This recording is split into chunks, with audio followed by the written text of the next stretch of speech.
Hey, hey, hey, Instagram. It's so good to be here. Welcome to the day number 1 of the 10 days of money momentum. All right, hang tight. I just want to give some of you a chance to jump on, say hello, let me know that you're here. I'm going to log in to Facebook. Let's bring those folks on at the same time, and we'll get this party started. Day number 1. Let's do this.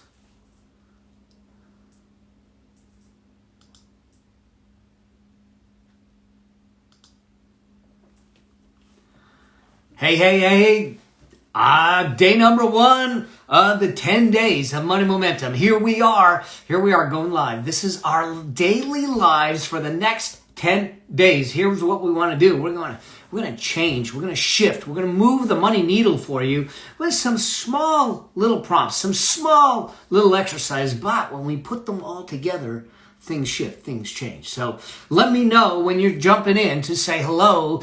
Let me know where you're coming in from. Give me a wave, give me a thumbs up, give me something to just say hello. So awesome. Now I'm starting to see people jump in. This is great. So here's the deal. This is day number 1 of the 10 days of money momentum. Now, this is something that I decided to do. It's a series that we decided to put together in honor and in celebration of the new show, the Affluent Entrepreneur Show, that is coming out in the first week of May. So this is us having some fun, making a difference and all that. Savan from Israel. I don't know if you know this, but my parents are from Israel, so I was bar mitzvahed in Israel. So bless you for being here. Thank you for coming from all the way from Israel. And I see someone from the UK here and all of that. So just let me know. Tommy Jones is in the house. This is going to be a fun week. So we're at the top of the hour. If you know me, I like starting on time. So let's get this party started. All right, so here's the deal. This is day number 1 of the 10 days of money momentum. It's a special series that I put together to work with you to start to move the money needle into a different way, to move things forward for you. Here's the thing. And I'm just so we're clear. There is no pitching, there is no sales, there is nothing. This is us just spending 10 days together and in celebration of the release of the Affluent Entrepreneur Show that is coming out the first week of May 3rd. So I want to make sure that you guys are there too. And here's the thing. The Affluent Entrepreneur Show is all going to be about the intersection between your business and your money, where they intersect, and in the center of that intersection is your life. How do we scale your business? How do we scale your money so we can scale your life?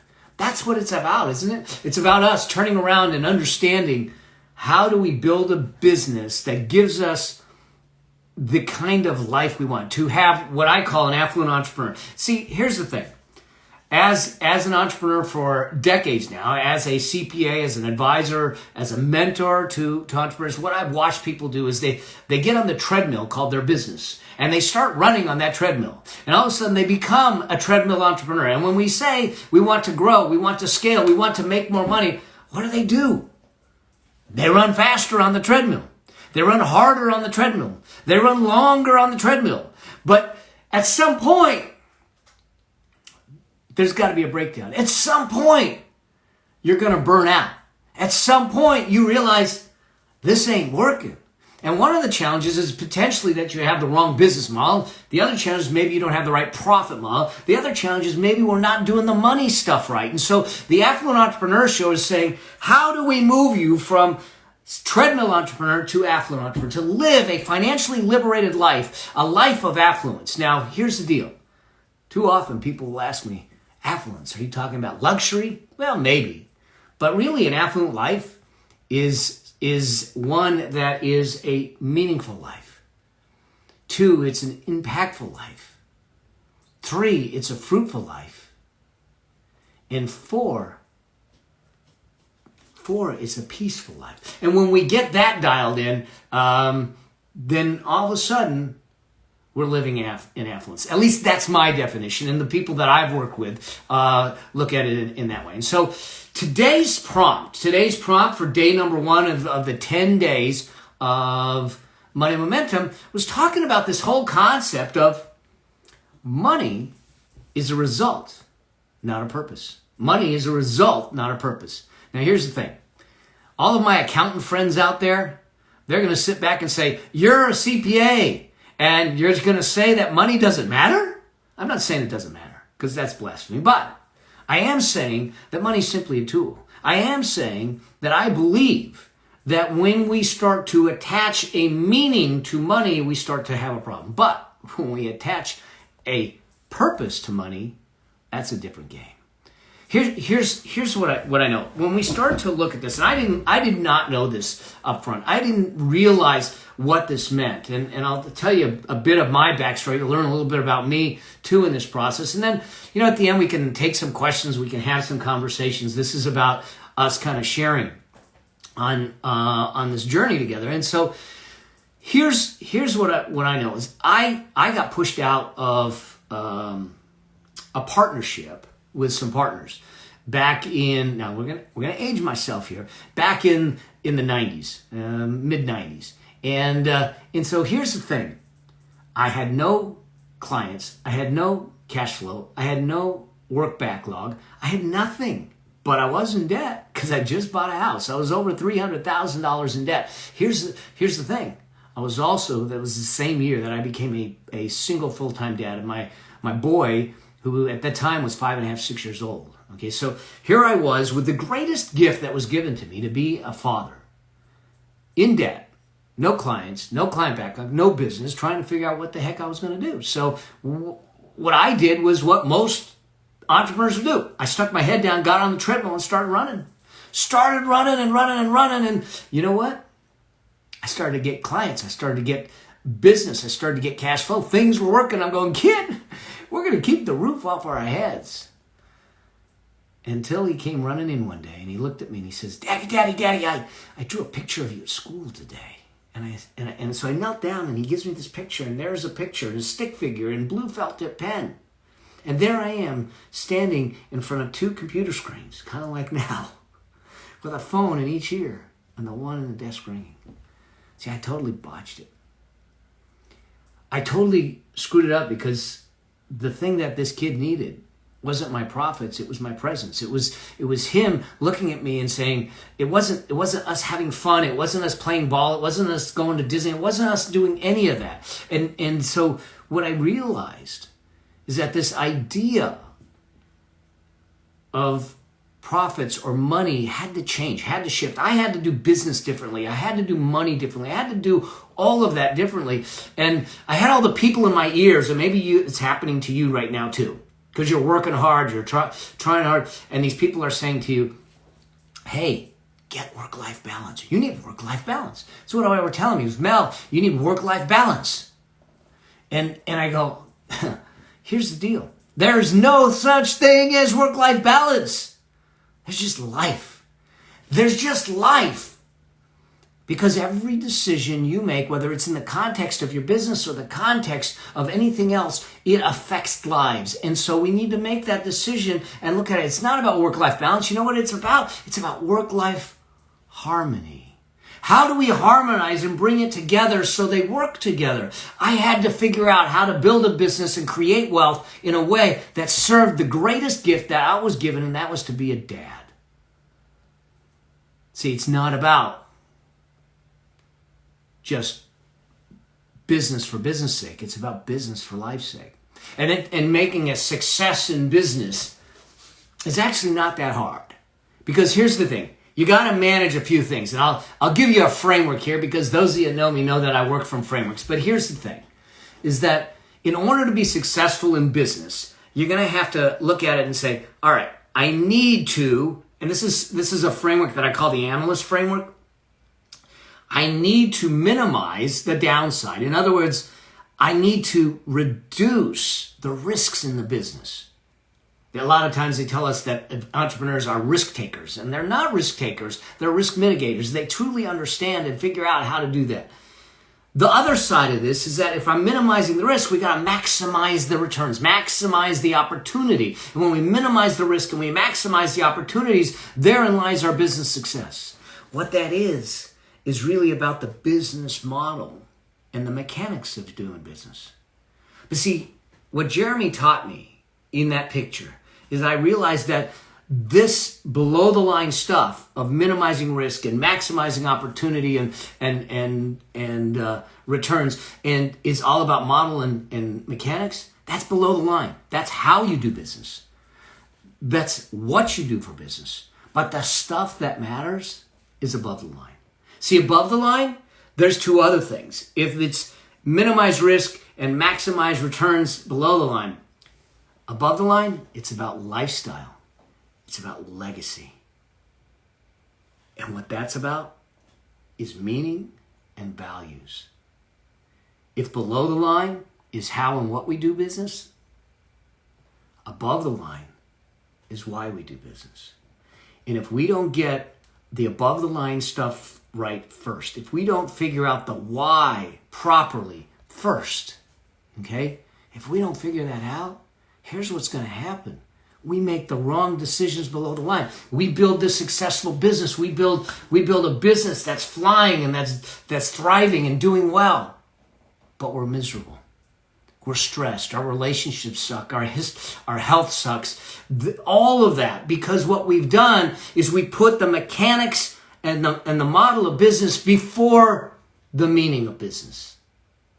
Your wealth isn't going to matter if you don't have your health. Now, some of you know that the challenges that I've been through in the last 2 years, I've been in a 2-year battle with cancer, which I'm past, I am over, we have crossed it, we have beat that bad boy down. But here's the deal, to understand that, is that it's important to really start to understand how do we bring the idea of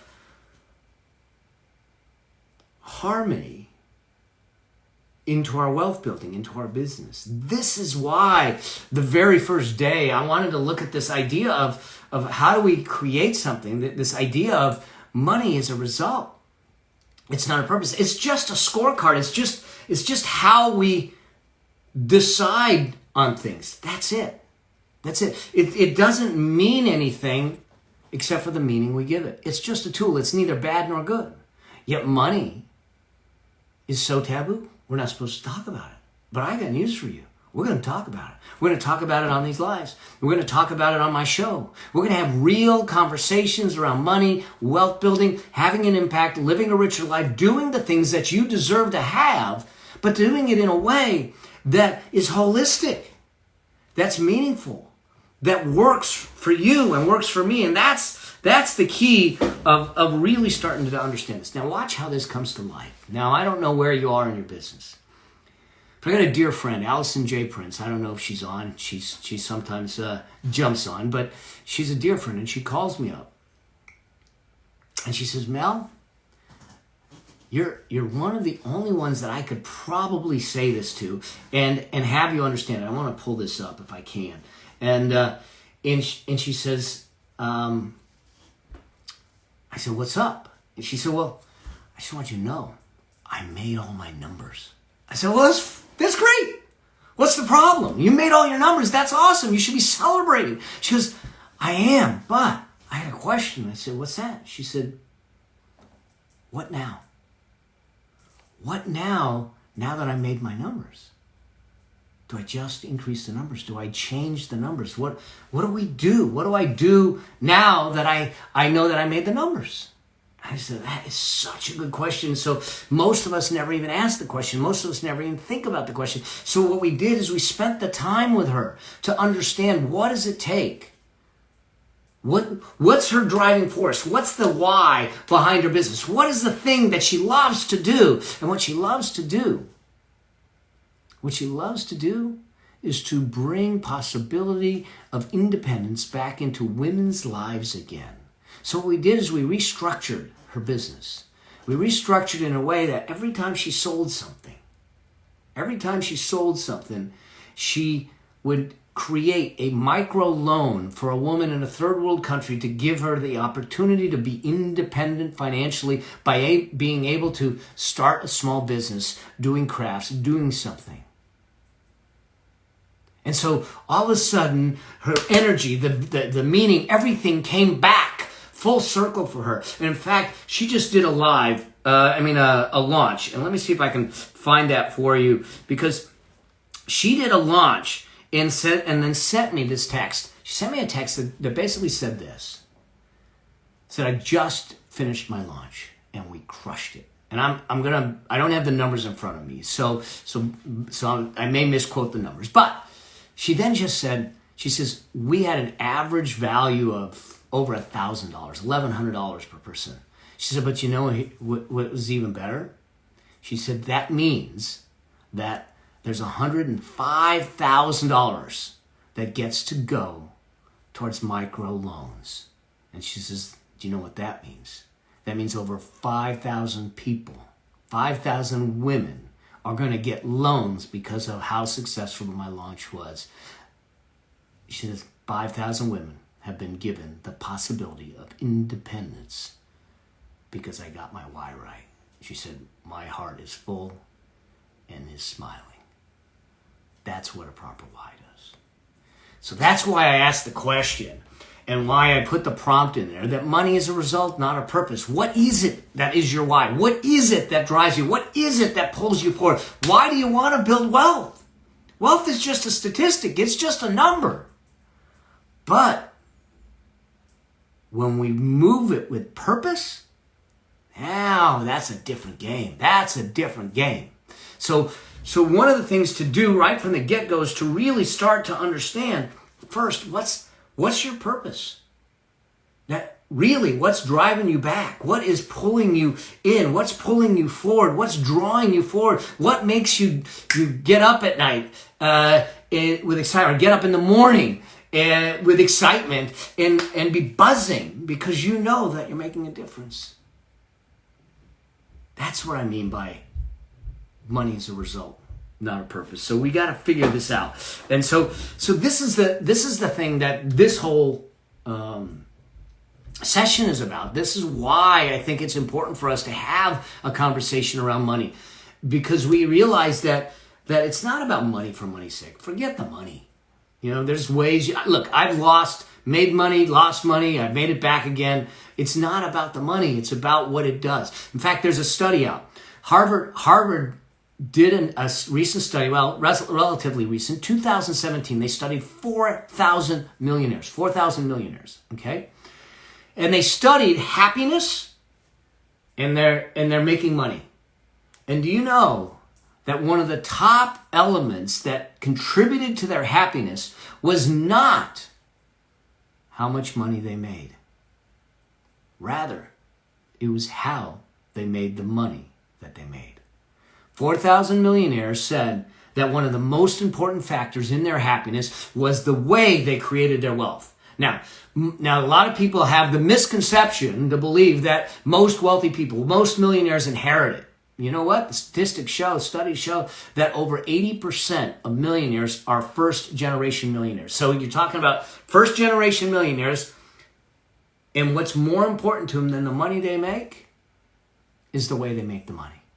In other words, the purpose was more important than the dollars, the liras, the pounds, the euros, whatever your currency is. And so this is the thing that I think we need to have a conversation on. And when we build a business of purpose, the profits become the byproduct.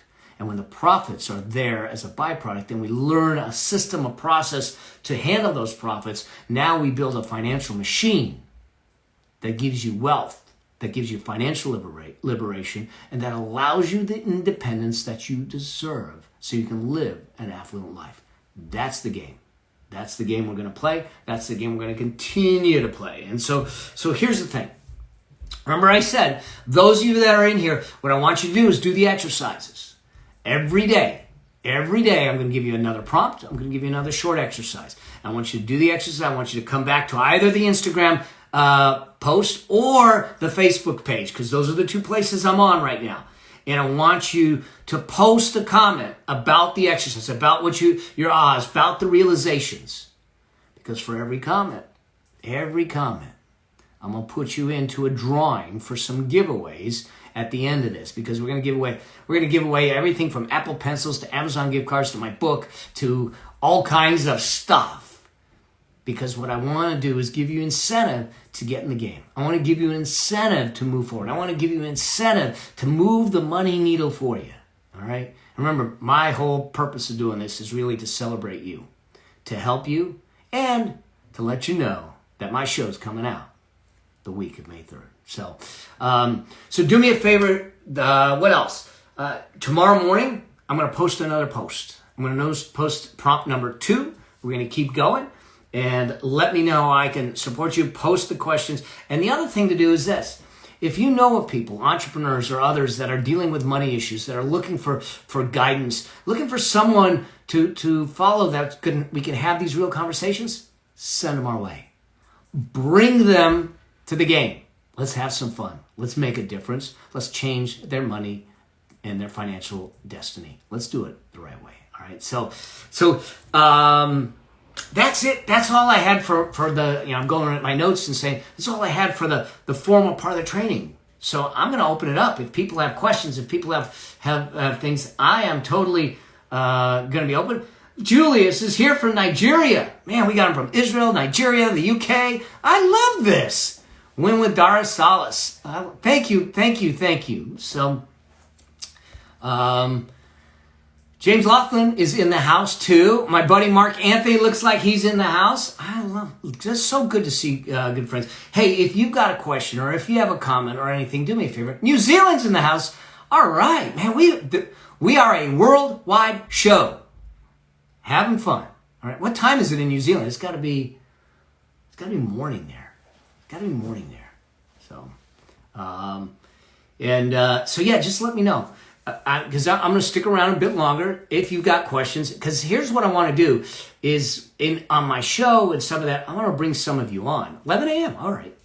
I want to bring some of you on. I want to help coach you. I want to mentor you. I want to work with you live on the show to help you out. All right. So we've got Ahmed from Sudan. God, this is amazing. Lori's from Southern California. We're in Southern California, Lori. I'm in Southern Cal. I'm in Laguna Beach, right here on the water. Australia. I love Australia. They're not letting people into Australia yet, are they? Or New Zealand. I used to go to Australia once or twice a year. So, win with Dar es Salaam. What would be a dream? Tell me more. I'm finally figuring out how to go live in both places, but I haven't figured out how to look at both cameras at the same time. If I can split my eyes. So, there's Ojai. I love Ojai. Santa Barbara. I used to spend 6 weeks out of the year in Santa Barbara every year, and everything. So just 3 questions to build clarity on a more powerful why. Mark Anthony. Of course, you would ask a question like that. To be on your show one day. Oh. Dara, yeah, we'll make it happen. So, Mark, this is a great question. Suggest 3 questions to build clarity on a more powerful why. You know what? I don't know. First things first, I think the questions are first understanding what's important to us. Truly what's important to us. If we truly looked at our lives. Now, let's just call a spade a spade. Like I said, June 2019, I was diagnosed with, they found a 5-centimeter tumor in my bladder. It turned out to be 7.5 centimeters. At the time when they found it, they looked at me and they said, hey, we might have to remove the prostate because it's right on the prostate. We might have to put a tube and a bag in for the kidney on the right side. And if it's bad, you lose your bladder. Okay? So when you get smacked in the face with mortality, when you get smacked in the face with a life that you realize, as much as we grow up and realize that we have a finite amount of time here on this earthly place, that that when it gets smacked in the face, it's easy to put it off until you're having to deal with it, until you're having to look at it and say, what happens if this cancer starts to grow? What happens if this happens? And so I think that one of the things to start to look at is say, if I only had days left, what really matters? What really matters? And you're going to find that, some people ask me, I guess you got your priorities straight. I said, my priorities were not plural. There was a single priority. One, life, living. It was hard for me because I looked at that moment because at the time I was 57, 58, I'll be 60 this year. At the time I looked at it and said, I love life. I'm not ready. This isn't going to take me. And so when you realize that you have a certain amount of time, and we don't know what that time is. I don't know what your beliefs are and all that. We don't know what that time is, but we know that it's finite. So why wait until it smacks us in the face and we see the finish line? Because I saw a finish line, and then I said, hell no, we're going to move it, all right? But rather, why not look at it now and say, if there were a finish line, and we know there is, we just don't know where it is. What really matters? I know my buddy Jason Brown is on right now. And I know that watching him and looking at him and seeing how he's living his life with his family, with his wife, with just the way he shows up. Okay? And that's what I'm talking about, is that how do we live that life? And so when we start to get down to what is truly, truly important, because we often start to think, oh, all the clients and I got to do the coaching and all that stuff. It doesn't matter. It doesn't matter in the long run. See, I look at it and say an affluent entrepreneur, there's 3 critical outcomes. There's 3 things they have. They want to have a richer lifestyle. Richer lifestyle isn't about money. Richer lifestyle is about experience. It's about feelings. It's about the love. It's about the sharing and all of that stuff. They have a deeper impact.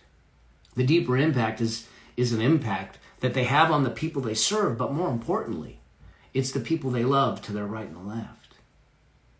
And even more important than that, it's the man and the woman in the mirror. It's who they become in the process of their financial journey and their entrepreneurial journey.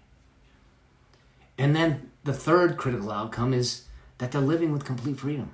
That they truly are sitting back and saying, okay, financial freedom is one thing, but that's easy. That's just a number. That's a math equation. We can figure that out.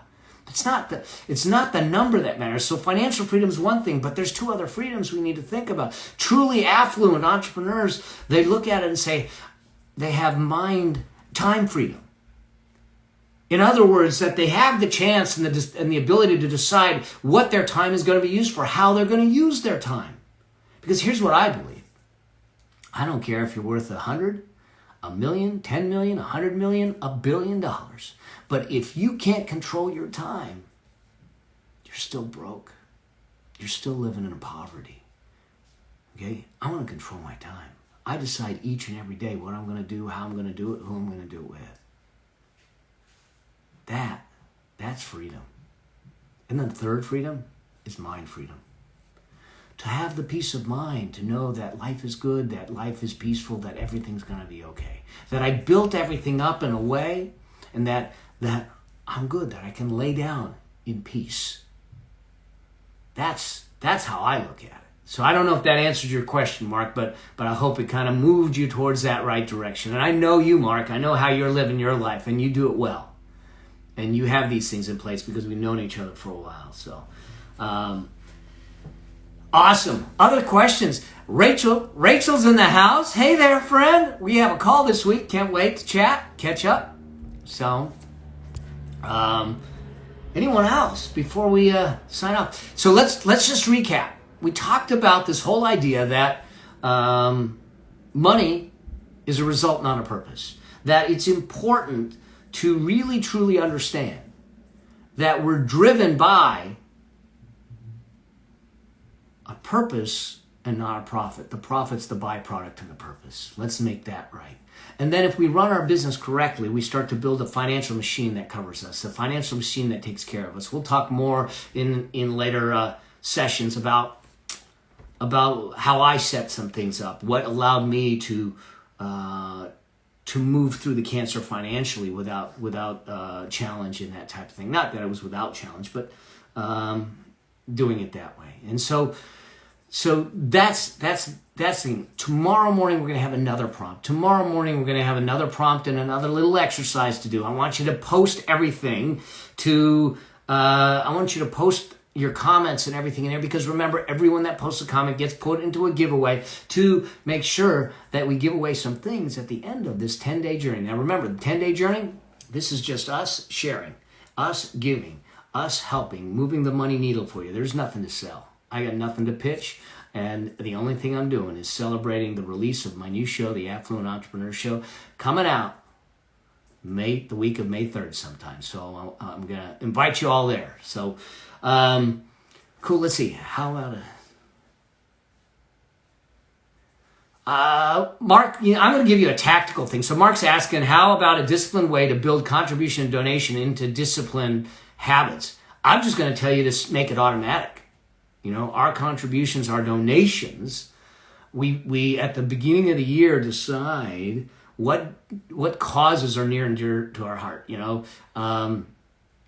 A lot of things with youth, abuse and violence against women and children, animals, that kind of thing. And we decide how we're going to do it, and then we set it up on an automatic to make sure that it's just going. I want to take here's one of the challenges. This is one of the biggest things you can do in your financial journey, is to remove as much of the friction out of your investing and your savings and your wealth building journey. In other words, the less I have to think about it, the less I have to write a check, the less I have to transfer money, the more consistent I will be with getting it, and the more consistent results I'll get. So that's why we put a lot of things on automatic. Now, I'm going to give you the other side of that. What I want you to do for your buying side, your spending, your expenses, I want you to put as much friction in the way of your buying decision, so you can evaluate the purchase decision and say, do I really need this?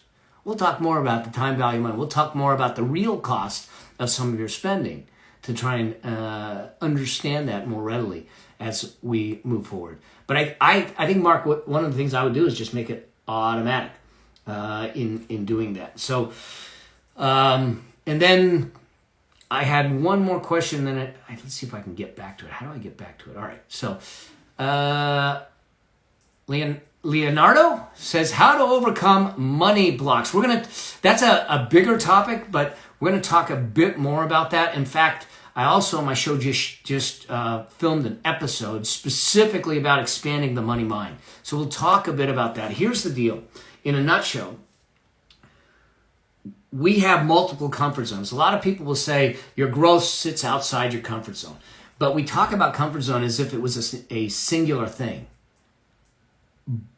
I don't think it's a singular thing. I think we actually have multiple comfort zones. I have a financial comfort zone. You have a financial comfort zone. I have a physical comfort zone where people, if they get too close, I'm not comfortable. Okay? I have a physical comfort zone. I have a relational comfort zone. I have a dietary. We have all these comfort zones. The growth and our ability to do better is directly related to our ability to expand the walls of those comfort zones. And so one of the things that happens with our money blocks is we start to allow not what really happened in the past govern what we do, but we allow the interpretation of what happened in the past govern what we do. Here's what I mean by that. Some of you know that I lost 1/3 of everything I owned in a Ponzi scheme in 2005. And I started to make it mean that I can't make good financial decisions. I can't make good money decisions. I am a money guy. I'm a CPA. I'm a financial educator. And I got taken in a Ponzi scheme. How embarrassing, how horrible it was. the shame that I had, the guilt that I had, looking at my son and saying, how am I going to do this? We lost 1/3 of everything I own. Now, mind you, it was well into 7 figures. Between me and 2 other buddies, we lost over $4.5 million. I could have made it mean a whole lot of things. But here's the facts. I gave someone money. They stole it from me. They lied. They deceived me. Those are the facts. Okay? The fact is I made a choice. The fact is I gave them money. The fact is I ignored my rules, my investing rules. The facts are that.